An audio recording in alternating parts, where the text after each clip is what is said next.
Le premier chapitre du livre de Michée nous apprend beaucoup sur sa vie et ministère.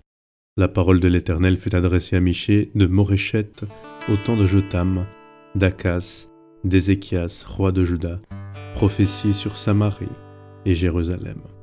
Ce premier verset indique que Michée était de Morécheth, un village situé à près de 40 km au sud de Jérusalem. Le fait qu'il ait vécu au temps de Jotham, d'Akaz, d'Ézéchias, roi de Juda, révèle qu'il a été un des prophètes du 8e siècle avant Jésus-Christ, contemporain d'Ésaïe, Osée et Amos. Un autre détail important est que Michée ainsi qu'Ésaïe exerçaient son activité en Juda, mais il a aussi adressé ses proclamations à Israël, le royaume du Nord.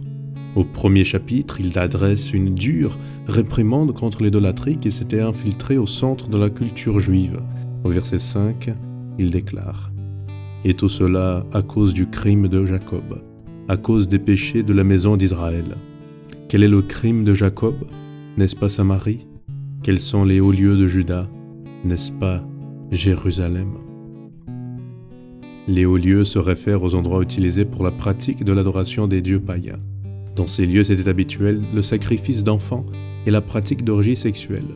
Toutefois, ce qui est choquant dans ce verset est le lieu dans lequel les hauts lieux se trouvaient, à Jérusalem.